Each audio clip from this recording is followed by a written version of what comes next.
Làm lại nhé. Mình cùng bắt đầu buổi học mới.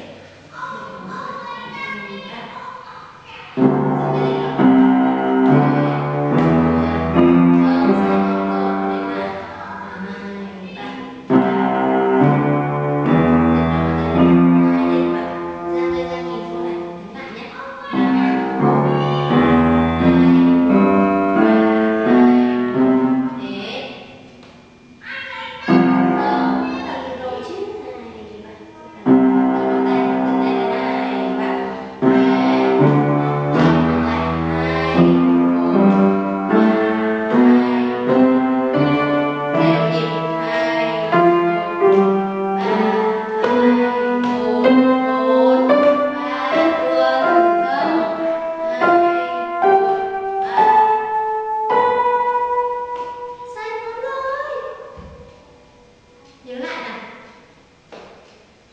Đánh lại nhá. Đánh lại cho đúng nhất. Nào, con chỉ đưa tay ra thôi nào. Khung tròn đầu ngón tay thế, vô tay 2 3. Dùng bàn tay người đầu ngón tay. Hình như sao? Quay lại. Chậm nhá. 2 3 3 lần. 2 1 đây. Đúng rồi.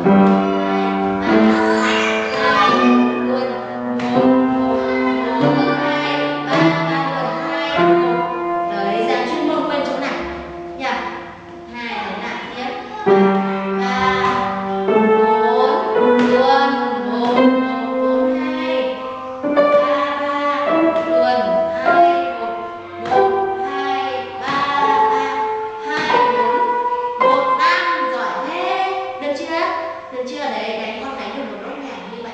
Đúng như vậy con sẽ cảm thấy vui nhá. Quay lại 2 3. Đúng rồi. 1 4 2 3 3 2 1 1 2 3 3. Đầu ngón tay này dồn dồn đầu ngón tay.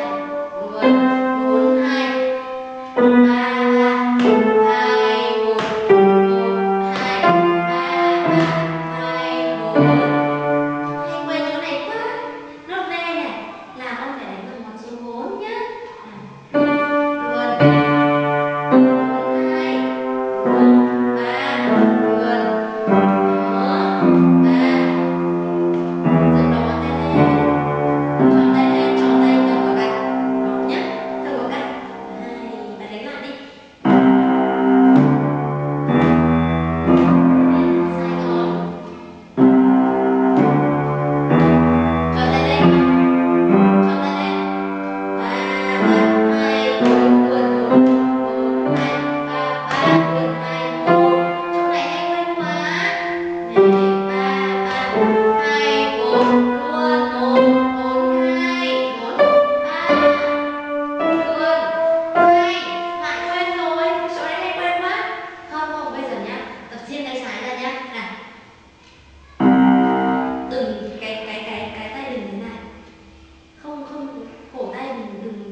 Rồi,